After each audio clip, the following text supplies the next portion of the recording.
ഗ്രാമിക ന്യൂസിലേക്ക് സ്വാഗതം. കഴിഞ്ഞ ദിവസം രാത്രിയിലുണ്ടായ ഇടിമിന്നലിൽ മാഹി തീരദേശത്തെ 2 തോണിക്കാരുടെ മത്സ്യബന്ധന ഉപകരണങ്ങൾ കത്തിനശിച്ചു. മാഹി ഹാർബറിനകത്ത് സൂക്ഷിച്ച ശിവകീർത്തനം, ബിസ്മില്ല എന്നീ ഫൈബർ വള്ളങ്ങളിലെ ഉപകരണങ്ങളാണ് കത്തിനശിച്ചത്. ഏകദേശം 1.5 ലക്ഷം രൂപയുടെ നഷ്ടം കണക്കാക്കുന്നു. മാഹി വളവിൽ ബീച്ചിലെ ജിഗേഷിന്റെ ഉടമസ്ഥതയിലുള്ള ഫൈബർ വള്ളത്തിലുണ്ടായിരുന്ന ക്യാമറ, വയർലെസ് ലൈറ്റുകൾ, എഞ്ചിൻ എന്നിവ കത്തിനശിച്ചു. മറ്റൊരു ഫൈബർ വള്ളമായ ബിസ്മില്ലയിലെ വയർലെസ് സെറ്റ് കത്തിനശിച്ചു. കഴിഞ്ഞ ദിവസം രാത്രി 9 മണിയോടെയുണ്ടായ ശക്തമായ ഇടിമിന്നലിലാണ് തോണിക്ക് നാശനഷ്ടം സംഭവിച്ചത്. ശക്തമായ ഇടിമിന്നലോടുകൂടി ഉണ്ടായ ആ ഒരിതിൽ ഞങ്ങളെ തൊഴിലുപകരണങ്ങൾ കുറച്ച് നാശനഷ്ടങ്ങൾ സംഭവിച്ചിട്ടുണ്ട്.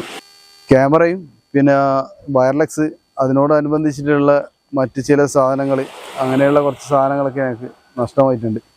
ഏകദേശം 1.5 ലക്ഷം രൂപയോളം വരും ഇതിൻ്റെ ചിലവുകൾ.